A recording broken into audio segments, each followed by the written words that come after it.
Yo, what's up guys? In this video, we're gonna be going through the 5 worst types of bets. I mean, the most unprofitable wagers that you can place at a sports book. Not all bets are created equal. So if you're new to this, YouTube channel, nice to meet you. My name's Alex Monahan. I've been betting on sports basically every single day like a complete degenerate for 6 years now. And honestly, just from doing so much content about the math behind sports betting, sports books, stuff like that, I've really been able to zone in on where sports books try to maximize their edge and maximize their profit margin off of sports bettors. And that's what we're going to be going through in this tutorial video. And honestly, I can't say I blame them, right? Sportsbooks, their job is to make as much money as possible off of us, sports bettors. And it was the same thing when I was a trader. So I started my career as a trader on Wall Street. And when we were trading in more competitive markets with sharper, more financially savvy counterparties, we charge less of a profit margin because we know we're not going to be able to get away with charging people 5% spreads, higher profit margin for the trading firm. We're not going to be able to get away with that in some markets where the counterparties are more financially savvy. Whereas in other markets, such as, markets that are driven by retail counterparties, average people trading in their Robinhood and Fidelity, a lot of times you could juice up your profit margin and not see trading volume go down. So for every, $10,000 you trade, you can make 5% as opposed to 2%, which obviously is a good thing. So without further ado, let's get into the 5 worst types of bets that you can place at a sports book. You want to avoid all of these. So I think it's hard to know what's a bad bet if you don't know what's normal. So if you've been betting on sports for a while, you're probably used to seeing -110 juice, -110 odds on both the over and the under, both sides of the point spread. Like you can see right here for the Pacers Thunder game 1 of the NBA Finals, FanDuel's charging -110 odds on both the over and the under. So you have to bet 110 to profit 100. So sportsbooks are baking in a little cushion. So the way you can think about it is, because these are the lowest juice bets you're gonna find. These are the best type of bet. So basically, if you think about it, what is the sportsbook's profit margin if they're forcing you to bet 110 to win 100? Is just imagine you bet the over for $110, I bet the under for $110. So the sportsbook is collecting $220 total. One of us will win, one of us will lose. So the sportsbook has to pay out the winner off of an $110 bet, $210, right? They have to pay you your stake of $110 plus $100 in profit. So out of $220 total wagered, the sportsbook is keeping 10, which is a profit margin of about 4.55%. So this is a typical house edge on straight bets, like point spreads, totals, stuff like that. Sportsbooks aim to keep about a 4.5% profit margin. So obviously in the case of FanDuel, what they're hoping for is an equal amount of money comes in on the over and the under. Let's say, $5 million is bet on the over, $5 million on the under. FanDuel's just gonna keep 4.5% profit margin or hold percentage, vig percentage, there's different words for it, but that's normal, right? That's the best type of bet, or straight bets on mainline markets like spreads, totals, where the sportsbook is only charging 4.5%. But what I'm gonna show you is how this sportsbook profit margin or edge just increases and increases with other types of bets. So let's get to the first worst type of bet that we're gonna talk about, which is futures bets. So futures bets are super simple. You probably already know what they are. It's betting on a team to win, an event that's gonna be in the future, right? Betting on the World Series winner, the Super Bowl winner, who's gonna be the NFL most valuable player. Those are all futures bets. And sportsbooks in general bake in a super high vig percentage, and I'm kind of gonna show you this and break down the math Another reason that Super Bowl bets kind of suck is you're tying up your money for a long time, right? Like if I bet on the World Series winner, the World Series isn't gonna be, settled until October, November. Like I'm not even sure when the World Series officially ends, but you're tying up your money for a long time, right? Like if you can have a 3% profit margin on your MLB bets that you're betting every single day, you're placing a bet, you get 3% of your money back, right? You have daily compounding. Your bankroll will grow quicker. Whereas for futures bets, even if you think your bet has an edge or a projected profit margin, you have to wait months and months oftentimes to get back your money, which obviously makes futures bets less attractive. So I'll include this spreadsheet in the description, but this is basically what we were just talking about for straight bets at -110, -110 odds. Sportsbooks are baking in roughly a 4.5% house edge. So now let's look at futures, right? So if I just go to, honestly, this random football league, UFL, there's 4 teams currently who could be champion, right? So what I can do is every odd has an associated probability, right? So if DraftKings is pricing the Battlehawks at +200, that means they're 2-1 underdogs or a third to win the championship, 33.33%. So I can do that for all these different teams and sum them together. And you'll see the sum of probabilities is summing to 109.53%. And that's basically the edge that the sportsbook is baking in. This should sum to 100%, but the sportsbooks are baking in vig, they're baking in juice. So long story short, if you normalize it and kind of go through the math, you'll see for the UFL market, all of these different futures bets, Battlehawks, Stallions, whatever, DraftKings is baking in about an 8.7% house edge. So that's 2 times as much as they are. For a typical straight bet, like betting on a game to go over or under, DraftKings is only baking in a 4.5% profit margin. Whereas if you go through the math behind a futures bet that has more outcomes and you're tying up your money for a longer period of time, that house edge is about 8.7%. So if you bet $1,000, let's say in a month on straight bets and you have no edge, you're gonna lose about 4.5% of your money, $45 out of 1,000. Whereas for futures bets, if you bet $1,000, you can expect to lose 8.7%. This is just for the UFL. Obviously, I could have gone through this with the MLB as well. MLB has futures.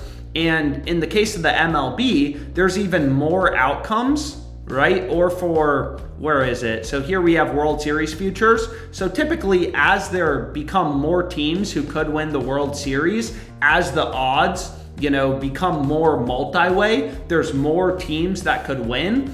This house edge is only gonna increase. So for the UFL, there's only 4 teams, but DraftKings is still already doubling their juice versus straight bets. And in the case of the World Series, where there's even more possible outcomes, for the UFL, there's only 4. For the World Series, there's a lot more teams who could potentially win the World Series. This DraftKings house edge is most likely going to be closer to 20 or 25%. So the next worst type of bet, you do not want to play these, are one-way markets. So a lot of sports books, instead of offering odds on both the over and the under, they'll only show you odds for one side of the market. So I'll give you a simple example, is on Rebet, which is a sweepstakes sports book that's legal, available in basically every state. You can bet on Leon to score a goal at -106, but you can only bet on his over. If you want to bet on him to not score a goal, well, you can't do that on Rebet. You have to go to another sports book. So the reason that sports books offer one-way markets is it's easy for them to hide how much juice they're charging, how bad of odds they're offering, right? If Rebet had Leon to score a goal at -106, him to not score a goal at -175, as sports bettors, we would think, wow, they're charging a ton of juice. These bets, probably neither of them are profitable. However, they don't want to do that. They want to create confusion. So they're only offering a one-way market because they want to disguise how much juice they're charging, how big of a spread that they're charging. So for example, if you look here at Leon to score a goal, Rebet is offering horrible odds. They have this at -106. Whereas if you look at some of the other books offering two-way markets, you can get him to score a goal all the way up at +129. So long story short, if a book is only offering one side of the market, player home runs, it's pretty common to see one-way markets. You can only bet the over, you can't bet the under. Same thing in hockey, player goals. Same thing in football, anytime touchdown scorer. Usually these are the worst types of bets, because sportsbooks, if they're only offering a one-way market, they're baking in extra juice because they know it's harder for sportsbooks to figure out that they're baking in a lot of juice into their markets because they're only showing you one side. So the third worst type of bet that sportsbooks are always trying to market in your face are same game parlays. These are horrible. They're absolutely awful. And there's limitless articles that kind of break down why same game parlays are insanely unprofitable. The sportsbooks have super high profit margins. There's so many articles about this. Here's one from ESPN, which is stating the sportsbooks have a profit margin, a hold percentage of about 20 to 30% on same game parlays, which is absolutely insane. Here's another one from Covers that says sportsbooks are looking to profit 5 to 6 times more on same game parlays compared to straight bets. So you really don't want to be betting SGPs, same game parlays. And I'll give you a simple example, is they're so much worse than even traditional parlays. So if you create a parlay on a sportsbook where both legs are -110, your parlay will come out to +264. So a same game parlay means you're placing bets within the same game. And what sportsbooks claim is, because of correlation, we have to bake in a higher hold percentage or juice percentage. So long story short, they give you terrible odds on same game parlays because they think they're more risky to the sportsbook. So if you create a regular parlay where both legs are -110, the typical juice, your parlay is going to come out to +264 always. So if I switch this from an over to an under, I'm still getting +264 on my 2-leg parlay.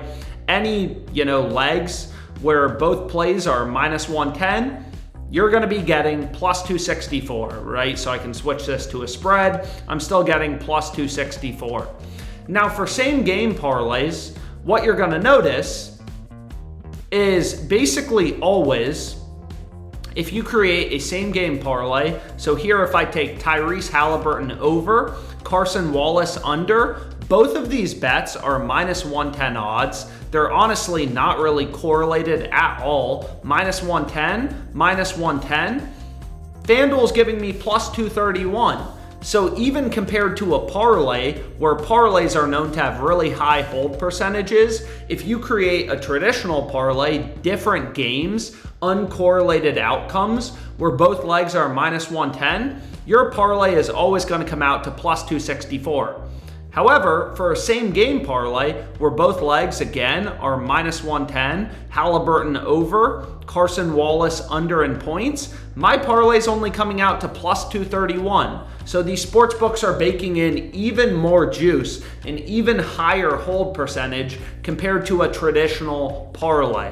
So avoid same game parlays at all costs. A same game parlay, once again, you'll see this little SGP button. It just means placing bets, right, on the same game. So Halliburton over, Carson Wallace under, these bets are in the same game, so that's why this is a same game parlay.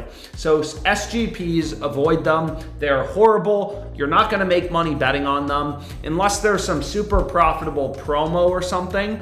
never playing same game parlays. So the fourth worst type of bet, you don't want to play it, are demons and goblins on Prize Picks. Prize Picks recently added demons and goblins to try to add more betting options for their users, but these things are extremely unprofitable. So any two-pick entry, any play you create, honestly, with demons and goblins. So here I took one demon, Jorge Soler, to hit a home run, and I took one goblin, Sam Reinhart, to record a point.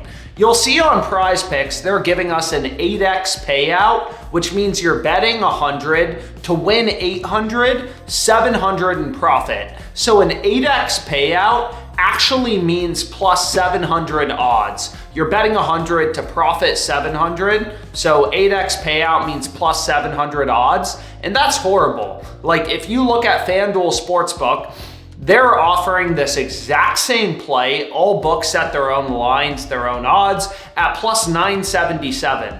So you can either bet this on Prize Picks, putting down 100 to profit 700, or you could bet this on FanDuel, putting down 100 to profit 977. Demons and goblins on Prize Picks are the most unprofitable bets I've ever seen. They're always giving you horrible payouts.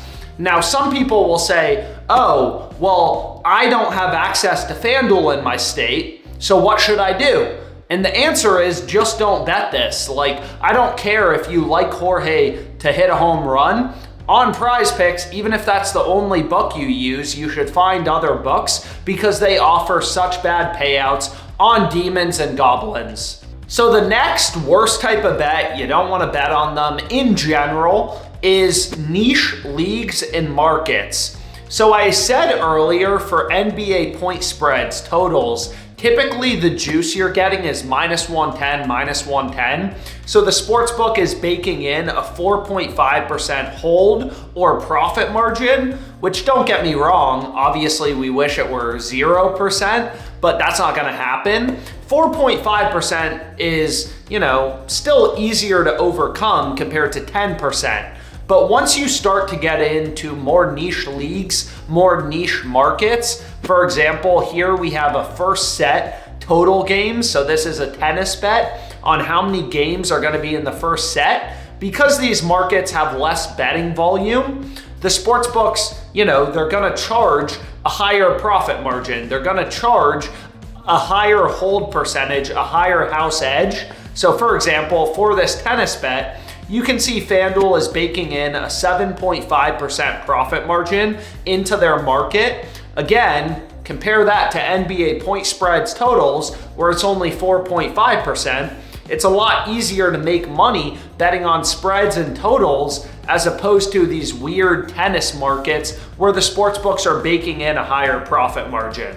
But regardless, that's the video. I hope you enjoyed it. If you have any questions, comment them below. I love making sports betting content, so whatever questions you have, drop them below. And thanks so much for your time.